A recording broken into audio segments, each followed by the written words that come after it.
네, 주안의 만나 7월 12일 수요일 묵상을 함께 나오도록 하겠습니다. 오늘 말씀은 예레미야 3장 19절에서 4장 4절까지의 말씀으로요. 마음의 할례를 받는 회개라고 하는 제목을 함께 묵상을 나오도록 하겠습니다. 오늘 본문에서는 하나님의 자녀들이 하나님께 돌아오되 그들이 마음으로부터 돌이켜 하나님께로 나와야 함에 대해서 말씀을 하고 있습니다. 우리가 복이 하나님이 되는가 아니면 하나님께서 우리들에게 복을 주시는 근원이신가 라고 하는 이 정의에 대해서 분명하게 해야 할 필요가 항상 있습니다.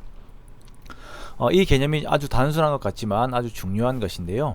이 질서와 우선순위가 무너지게 되면 우리들은 복을 위하여 온갖 것들을 가져다 붙이는 죄의 습성 속에 빠지기 때문입니다.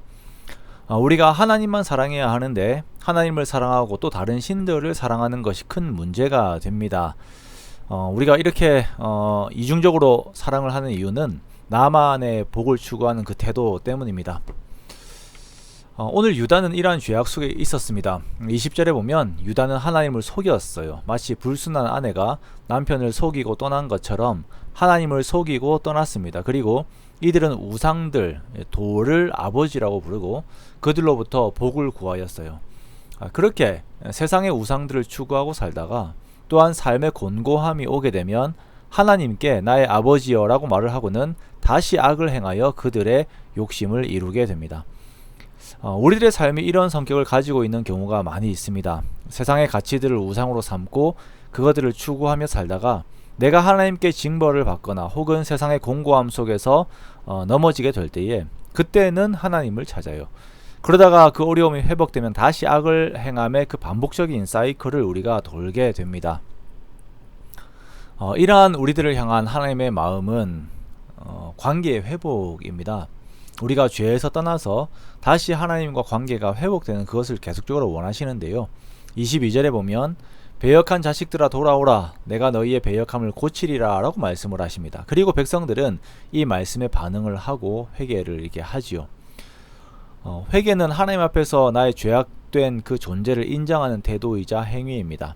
우리가 회개하기 전에는 내가 주인이 되는 삶을 살았지만 회개는 하나님께서 나의 하나님 되심을 인정하는 그 태도입니다. 내가 짓던 죄의 부끄러움을 인정하고 하나님께서 우리들에게 주셨던 은혜를 인정하는 것이죠. 더 나아가 우리 인생에 주어지는 모든 복과 구원이 오직 하나님께만 있음을 인정하는 것이 바로 회개입니다. 회개의 목적은 하나님과의 관계 회복이며 회개는 단순히 감정적으로 눈물을 한번 흘리고 마는 그 정도의 성격이 아닙니다.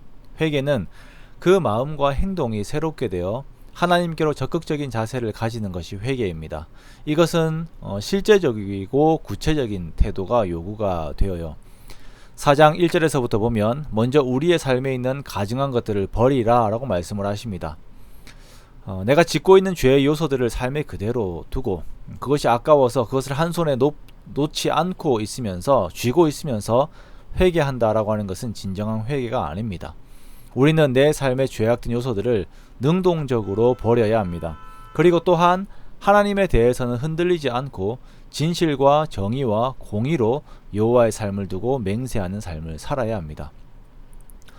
그리고 더욱 중요한 것은 이러한 삶이 외적인 것뿐만 아니라 마음의 중심에서부터 이것이 이루어져야 합니다. 이스라엘 백성이 하나님의 그 백성된 표징이 바로 이제 할례이죠. 외적 표징입니다. 그런데 오늘 말씀에서는 너희들이 마음의 할례를 받으라 라고 말씀을 하세요. 마음의 중심에서부터 내가 하나님께 속한 자임을 인정하고 그에 맞는 삶을 적극적으로 살아내는 것, 그것이 바로 진정한 회개입니다. 우리가 오늘 나의 삶을 나를 돌아보면서 정말 회개의 삶을 살고 있는지를 돌아보기 원합니다. 내 삶의 모습을 보면서 내가 정말 회개하고 하나님과의 관계를 정말 진지하게 생각을 하고 있습니까? 우리가 먼저는 나의 삶의 모든 태도들을 하나님의 말씀 앞에서 나를 향한 하나님의 사랑 앞에서 돌아보는 시간들을 가져야 할 것입니다. 그리고 그 사랑의 마음 앞에서 나 자신을 비추어 보아야 할 것입니다. 또한 내가 하나님 앞에서 돌이켜야 할 삶의 부분들을 적극적으로 또한 돌이키는 자세를 가져야 합니다. 우리가 하나님과의 관계가 온전하지 못하면 세상의 어떤 것들로도 복을 얻을 수가 없습니다. 그러나 하나님과의 관계가 온전하면 우리의 삶은 복으로 또한 평안으로 채워지게 됩니다.